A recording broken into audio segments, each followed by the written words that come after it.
자, 오늘 말씀은 성경 해석 시리즈 9번째 시간입니다. 제목은 두렵고 떨림으로 구원을 이루라 라는 말의 의미 있는 입니다. 자, 본문은 빌립보서 2장 12절입니다. 그러므로 나의 사랑하는 자들아, 너희가 나 있을 때뿐 아니라 더욱 지금 나 없을 때에도 항상 복종하여 두렵고 떨림으로 너희 구원을 이루라 라는 말씀입니다. 여러분, 우리가 성경을 이해하는 데 있어서 정말로 중요한 단어가 있습니다. 단어들이 중요하죠. 단어가 바로 문장을 이루기 때문인데요. 그 중에 이제 중요한 단어들이 뭐가 있냐면 율법이라는 단어 혹은 의라는 단어, 정말 중요합니다. 굉장히 다양한 뜻을 갖고 있어서 다채로운 이해를 하지 않으면 성경 해석이 쉽지 않습니다. 그 중에 또 하나의 단어가 바로 이 구원입니다. 구원이라는 단어 역시 문맥에 따라서 굉장한 다양한 의미를 갖고 있습니다. 여러분들이 보통 구원하면은 여러분들의 이름이 생명체에 기록되는 것, 영혼 구원이라는 의미로만 이해하실 것입니다. 그런데 사무엘상 17장 47절 말씀 한번 보실까요? 자, 여호와의 구원하심이 칼과 창에 있지 아니함을 이 무리에게 알게 하리라. 전쟁은 여호와께 속한 것인즉 그가 너희를 우리 손에 넘기시리라. 이거 골리앗과 싸울 때 다윗이 한 말입니다. 여호와의 구원이 칼과 창에 있지 아니함을 우리에게 알게 하리라. 여기서의 구원이 영혼 구원을 이야기하는 걸까요? 다윗이 지금 이 골리앗을 눈앞에 두고는 주님의 영혼 구원이 칼과 창에 있지 아니하다, 이런 말을 하는 것은 아닐 것입니다. 다윗이 말한 구원은 전쟁에서의 구원입니다. 오늘 구원이 이스라엘에 이르렀다. 오늘 하나님께서 이스라엘을 구원하셨다. 이럴 때 구원은 전쟁으로부터의 구원을 말합니다. 자, 그 다음에 에베소서 2장 8절과 9절입니다. 에베소서 2장 8절과 9절. 너희는 그 은혜에 위하여 믿음으로 말미암아 구원을 받았으니 이것은 너희에게서 난 것이 아니요 하나님의 선물이라. 행위에서 난 것이 아니니 이는 누구든지 자랑하지 못하게 함이라 라는 구절이죠. 이 말씀 꽤 유명합니다. 여기서 8절에 은혜에 의하여 믿음으로 말미암아 구원을 받았다라고 합니다.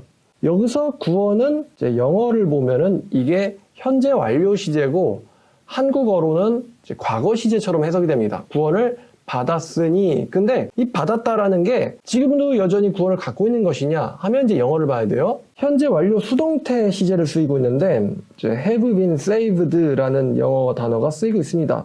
have been saved라는 것은 어떤 뜻이냐면은 여러분들이 하나님에 의해서 구원을 받게 되었다는 것입니다. 하나님에 의하여. 하나님에 의하여 구원을 받게 되었기 때문에 이 구원은 너희에게서부터 난 것이 아니고 라고 성경은 말하고 있죠. 하나님의 선물이라고 말하고 있습니다. 그러니까 구원은 우리에게 달린 것이 아니라 하나님에게 달려있다. 그래서 수동태가 쓰였고요. 그리고 그 받은 구원이 지금 우리에게 여전히 취소되지 않고 유지되고 있기 때문에 현재 완료 시제가 쓰이고 있어요.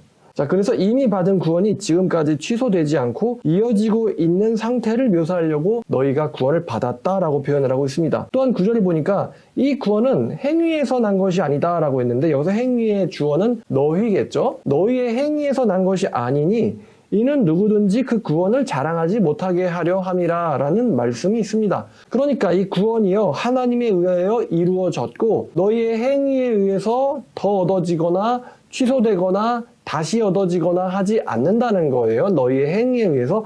이 구원은 하나님께로부터 나왔고 이거는 그분이 주시는 선물이고 너희는 그 구원을 받게 되었다라는 것이 이 에베소서 2장 8절과 9절 말씀입니다. 자, 이 과거 시제로 구원을 쓰면은 이게 영혼 구원을 의미해요. 성경에서는 너희가 영혼 구원을 받았다. 그 얘기는 여러분이 예수님을 진심으로 믿게 되었을 때 여러분 안에서 영혼 구원이 일어났고 그 영혼 구원이 지금도 유지되고 있다는 것이죠. 자, 그 다음에 히브리서 9장 28절입니다. 히브리서 9장 28절 말씀은 구원이 미래 시제로 쓰이는 경우입니다. 자, 9절이 이러한데 이와 같이 그리스도도 많은 사람의 죄를 담당하시려고 단번에 들이신 바 되었고 구원에 이르게 하기 위하여. 그래서 많은 사람을 구원에 이르게 하기 위하여라는 뜻이죠. 죄와 상관없이 자기를 바라는 자들에게 두 번째 나타나시리라 라는 말씀입니다. 근데 여기서 이제 미래 시제의 동사가 나타나시리라 라는 말씀입니다. 영어로도 will appear 입니다. He will appear. 그가 나타나실 것이다. 근데 이 나타날 것이다 라는 이 나타나다라는 동사에 같이 연결되어 있는 것이 바로 to save, 구원에 이르게 하기 위해서라는 말입니다. 그래서 그가 나타나시는 이유는 너희를 구원에 이르게 하기 위해서다 이런 뜻이거든요. 그러니까 나타나실 것이다가 미래 시제이기 때문에 구원에 이르게 한다라는 이 구원에 이르게 한다라는 말씀 역시 미래 시제에 묶여 있는 것입니다.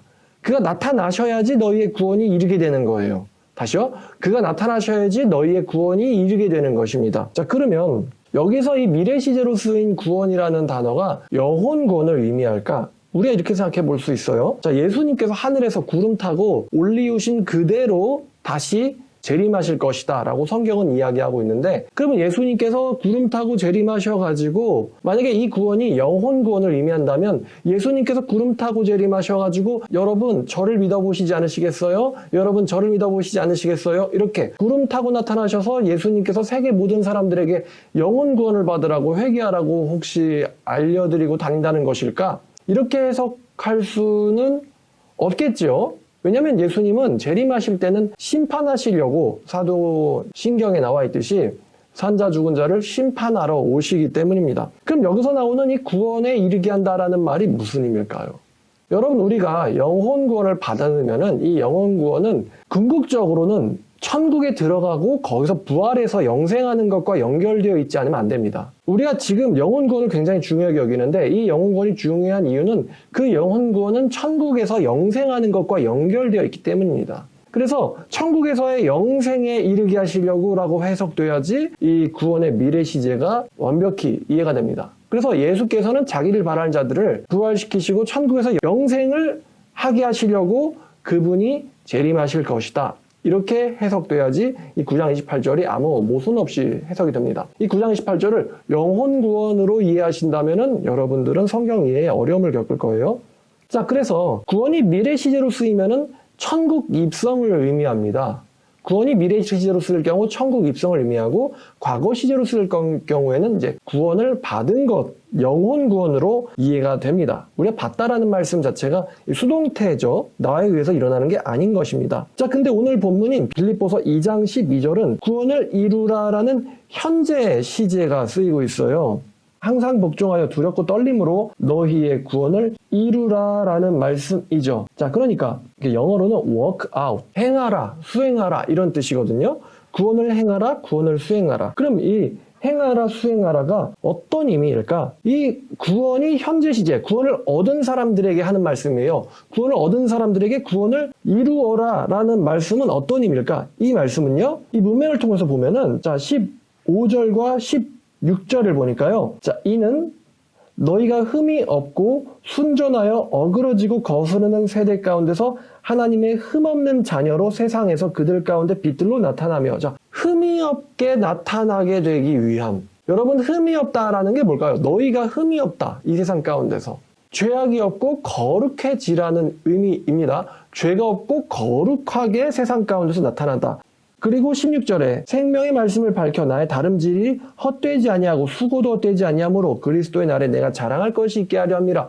자, 그럼 바울이 말하는 구원을 이루라는 것은 흠이 없어지라는 의미예요. 흠이 없어지라. 여러분, 구원을 받은 사람이 흠이 없어지게 변화되는 것을 우리는 무엇이라고 의미합니까? 다시요. 구원을 받은 사람이 흠이 없어지게 되어야 합니다. 이 흠이 없어지게 된다는 말이 무슨 뜻일까요? 구원을 받은 사람이 흠이 없어지게 된다. 다시 말하면은 거룩을 나타냅니다. 거룩. 너희가 구원을 받은 너희가 거룩하게 되어서 거룩함을 이루어서 예수의 날에 바울이 칭찬을 얻게 하려 합니다. 너희가 세상 가운데서 흠없는 자들, 거룩한 자들로 나타나서 라는 말씀이죠. 자, 그럼 이 구원이 현재 시제로 쓸 때는 이것은 영혼 구원을 의미하는 것이 아닙니다.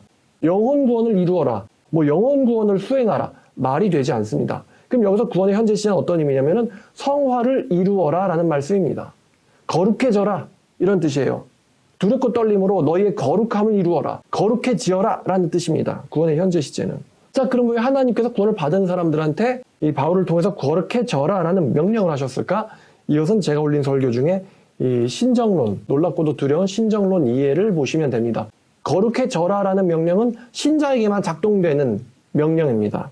자, 정리를 하면 이렇습니다. 구원이 수동태와 과거 시제로 쓰일 경우 그거는 영혼 구원을 의미합니다. 하나님에 의해서 일어난 것이고 우리의 행위에 달려있는 것이 아니고 아무도 자랑할 수가 없는 것이고 그것이 계속 유지되기 때문에 현재 완료 수동태가 씁니다. 완료 수동태. 자, 그 다음에 미래 시제로 쓸 경우에는 그 구원이 영생, 부활, 천국 입성이라는 의미로 해석됩니다. 너희를 구원에 이르게 하려고 그가 재림하시리라 라는 거, 너희를 천국에 이르게 한다라는 의미가 되는 것이죠.